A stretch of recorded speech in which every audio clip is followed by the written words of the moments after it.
Can you really know someone when there is an endless void between you? Hey, what's going on, everyone? It's Loki Oren, and doing a quick little update video here. Maybe slightly off cycle, just because we have game news, finally. It's been quite a while since the release of the Focus Fault. We haven't heard anything, to the point where in the Discord, people have gotten restless, and there's been many a meme shared. But we finally have some game news for Darkest Dungeon 2. And I just wanted to share kind of my initial, very high-level thoughts. We don't even have, like, kind of details on a lot of this stuff, but just wanted to talk about what we're getting. So, starting tomorrow, we're getting an update that will be going live in the experimental branch and staying there until early January. So, I do have, we have our run in progress of Burning Rage and then a follow-on run that is queued up. The run after that will be on this experimental branch. But the big thing here is we are finally getting the relationship system update. So there's a lot of change in here, and I think we're just going to have to play it to find out. So the first is a return to form for Darkest Dungeon 1. For those of you who don't know, in Darkest Dungeon 1, there was a stress mechanic. It went from 0 to 100. You'd gain it in chunks of, 3 to 10, basically. And if you got to 100, your character would have a meltdown, or would have an affliction event. And then, actually, it would then reset, or it would either reset to 0, or it would stay at 100 and work up to 200 when the hero would just have a heart attack and die. In this system, that doesn't really work.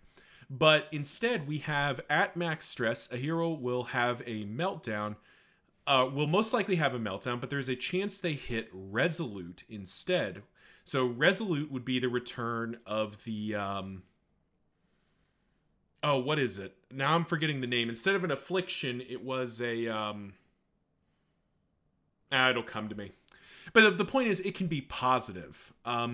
Either way, these moments impact, or either way, these are not enduring statuses. Instead, they have health, affinity, and character status moments. And then there's different trinkets, quirks, etc. can influence whether a character is more or less likely to become resolute.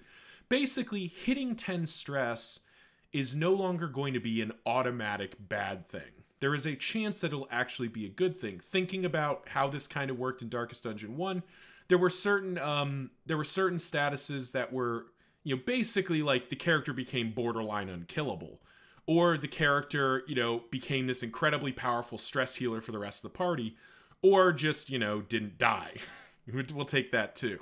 So that's the change to stress. Very interested to see how this plays out, as the stress as it is kind of frustrating when it's just, meltdown, meltdown, meltdown, all of it bad. So there's now a chance it can be good, which I guess kind of makes sense, because when you're stressed, yes, most of the time you have a negative reaction, but there's a chance that you find something deep inside yourself and you become a better version of yourself, at least temporarily.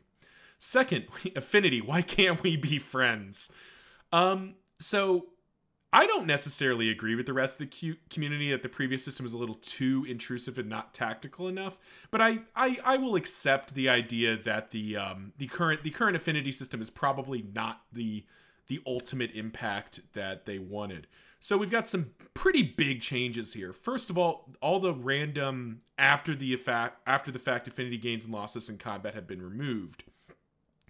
So I think what that's referring to, and I think based on what's next with the telegraphing, this means that when you heal someone and then somebody loses or gains affinity because of it, that's gone. We're no longer going to be punished kind of at random, punished or benefited at random for taking actions that make game sense.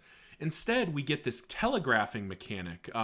Very interested to see how this looks visually. I imagine it'll be quite cool, but they really describe kind of a good example here. Dismas is bleeding out, but you want to use the Man-at-Arms to guard someone else instead. Dismas is not going to like that. So this does kind of really capture that idea of the characters have an interpersonal relationship. So, the Plague Doctor choosing to heal somebody who's not at death's door when someone is at death's door kind of obviously suggests a relationship problem. Versus, say, hopefully this will cut down on some of the stuff that doesn't make sense.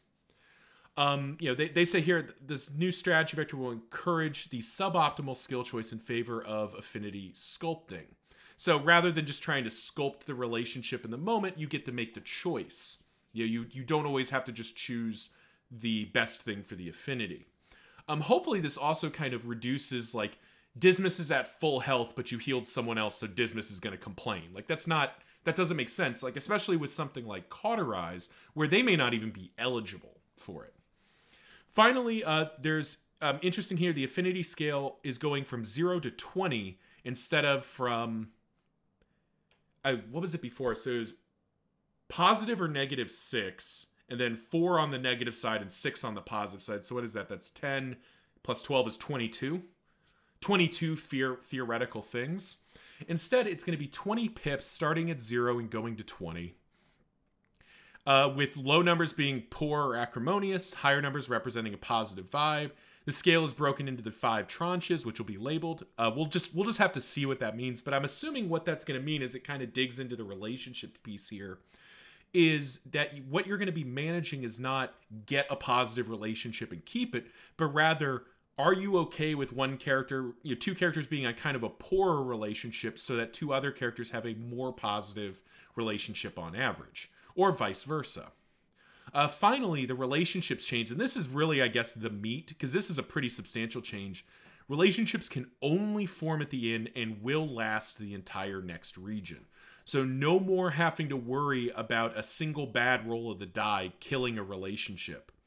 But instead, you'll be basically purchasing or using rest items to pump up the affinities before you hit the rest button. We're going to get a new embark screen, which is kind of cool. Where we get, we got a picture of it here. So this is kind of what it'll look like. This looks like it's the mountain, but you see, our heroes, this is the unusual suspects gathered up, looking out over the environment, the wagon and horses standing by.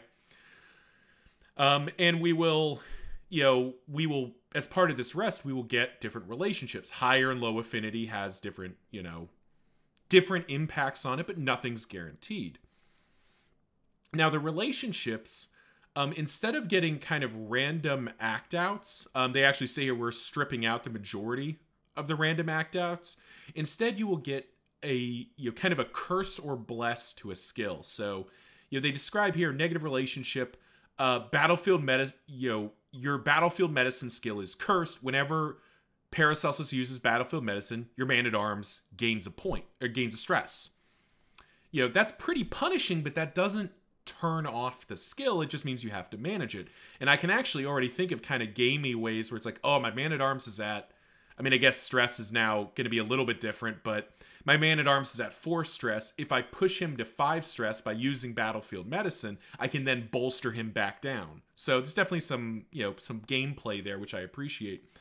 And then the positive relationships on the other side, you get kind of something I think people have been clamoring about for a while, where you get kind of a combo effect where, because your runaway and leper are in a respectful relationship, when the leper uses chop, the runaway may get a strength token, or now gets a strength token.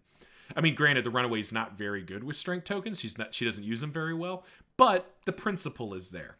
So that's kind of the meat and potatoes. There's a few other notes here of just like some minor tunings and changes which kind of flow from the stuff above. But yeah, we will be seeing that in the run after Burning Rage finishes.